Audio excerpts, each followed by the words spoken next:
ਕਾਵਾ ਪੀਣ ਵਾਲੇ ਕੱਪ ਕਿੰਨੇ ਖੂਬਸੂਰਤ ਬਣੇ ਹੋਏ ਨੇ, ਮੁਖਤਲਿਫ ਡਿਜ਼ਾਈਨ।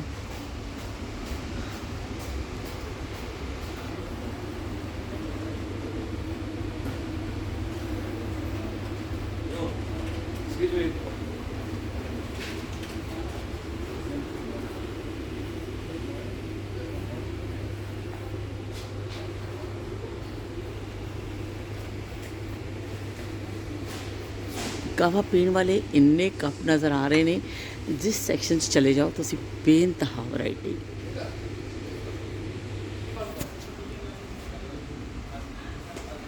ਕੂਲਰ ਸਟਾਈਲ ਦੇ ਇਹ ਦੇਖੋ ਬਣੇ ਹੋਏ ਨੇ, ਇਹ ਘਰ ਵਿੱਚ ਰੱਖਦੇ ਨੇ ਜੂਸਿਸ ਪਾ ਕੇ, ਕੋਲਡ ਡਰਿੰਕ ਵੀ ਰੱਖਦੇ ਨੇ ਨਾਲ ਇਹਦੇ 'ਚ ਜੂਸ ਪਾ ਕੇ। ਕੋਈ ਤਾਂ ਦਾਵਤ ਹੈ ਜਾਂ ਵੈਸੇ ਵੀ ਤੁਸੀਂ ਇਹਦੇ ਵਿੱਚ ਜੂਸ ਪਾ ਕੇ ਰੱਖ ਦਿਓ, ਜਿਹਨੂੰ ਜਿੰਨੀ ਜ਼ਰੂਰਤ ਹੈ ਉਹ ਯੂਜ਼ ਕਰ ਲਏਗਾ।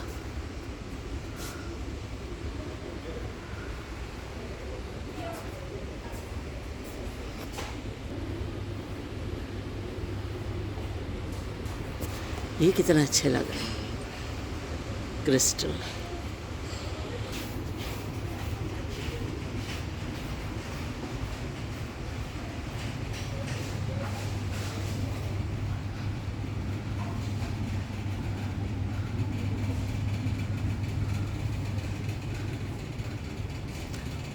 बहुत बड़ा स्टोर है, बस मैं चलती जा रही हाँ और तुहानू दिखाती जा रही हाँ, क्योंकि वक्त कम है, मुकाबला सख्त वाला हिसाब है। इत्थे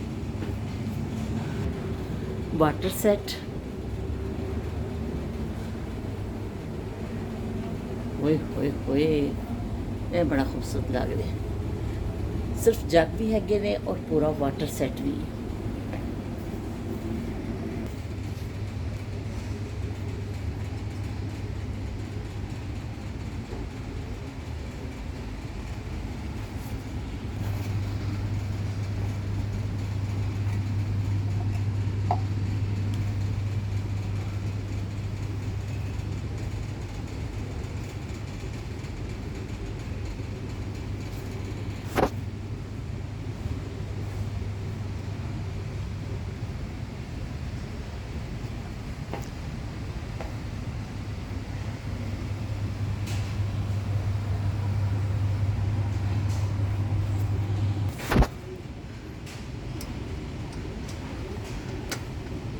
डिफरेंट स्टाइल दे टेबल स्टाइल दी जिहड़ी ये ट्रे बनी हुई है, नीचे दे पैर लगे हुए ने और ऊपर रखो तुसी, और जिथे नीचे, क्योंकि ज़्यादातर लोग नीचे बैठ के कावा वगैरह पींदे ने। टेबल जिहड़े ट्रे इस तरह दे बना ले ने टेबल स्टाइल दे। ए देखो जी,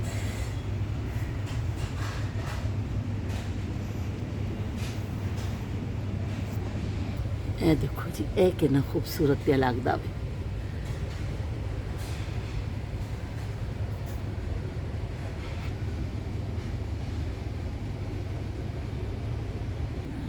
खासा बड़ा स्टोर है, चल चल के भी असी थक गए और असी अरे वापसी तक ग्रोसरी वगैरह भी खरीदनी है। मग देखो तुसी, मग में इन्नी कोई वैरायटी है कि अगर कोई लैन वास्ते आवे तो शायद उन्होंने चॉइस करना बहुत ही मुश्किल लगेगा। तुसी देखो छोटे बड़े साइज़ दे सारे कप मग,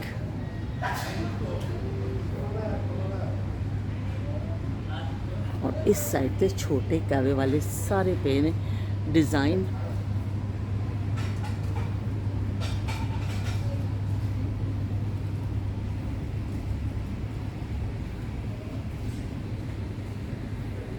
मेरा नहीं ख्याल कि इस तो पहलों मैं कोई इन्ना अच्छा स्टोर देखा हो बर्तनों का।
ਇੱਥੇ ਆ ਗਏ ਨੇ ਜੀ ਪਿਆਲੀਆਂ, ਬਾਉਲਸ ਵਗੈਰਾ ਮੁxtਲਿਫ ਕਿਸਮ ਦੀਆਂ। ਇਸ ਤਰ੍ਹਾਂ ਦੀ ਪਿਆਲੀਆਂ ਵਿੱਚ ਅਸੀਂ ਨਾਯਾਬ ਜ਼ਮਾਨਿਆਂ ਵਿੱਚ ਚਾਹ ਪੀਂਦੇ ਹੁੰਦੇ ਸਾਂ।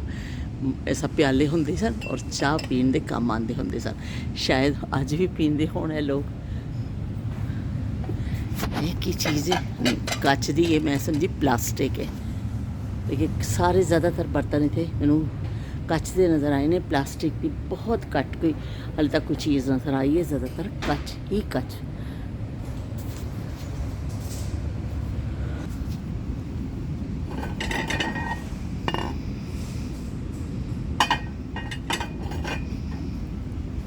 गहरी भी प्लेटा ने, ये वाली छोटी ट्रे भी ने और इस चावल खाने वाली भी ने और यह भी सर्विंग वास्ते हैगी।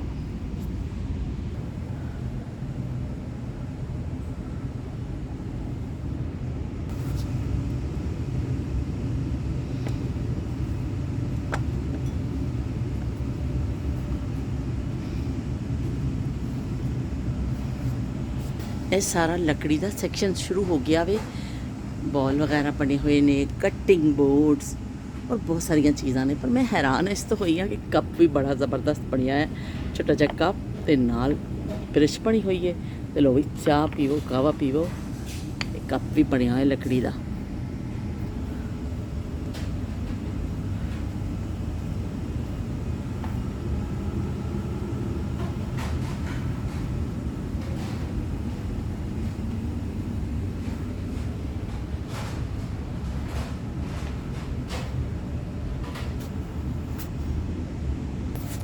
ਵੱਡੀਆਂ ਵੱਡੀਆਂ ਡਿਸ਼ਾਂ ਨੇ।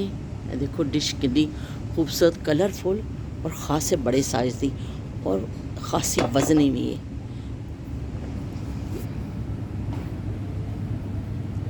सारिया डिशा पईयां ने। मेरा ख्याल है जेह्ड़े बनाते ने चावल और उपर मंदी इन्हां दी रखी जाती है ना, कि उपर मंदी कहते इन्हां दी खास डिश है। बड़ी सारी चावलों की डिश होंदी है, उपर फिर गोश्त रखा जाता वे तो शायद वो वास्ते इस्तेमाल होनी है। देखो कितनी बड़िया बड़िया डिशा ने। तो जरूरत के हिसाब नाल जदों तुहाडे जिस तरह की पार्टी है, जिन्नी बड़ी तकरीब है, उस साइज़ की लै लो। ये प्लास्टिक विच ने और पर ज़्यादातर कच विच भी पईयां ने।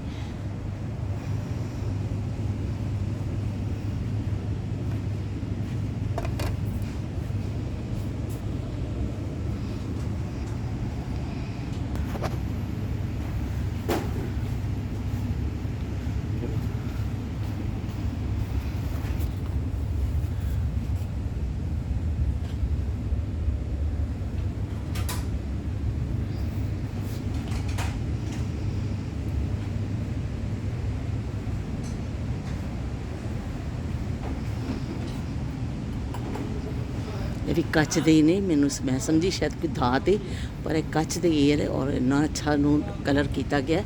ऐसा लग रहा है कि कोई धात है स्टील की।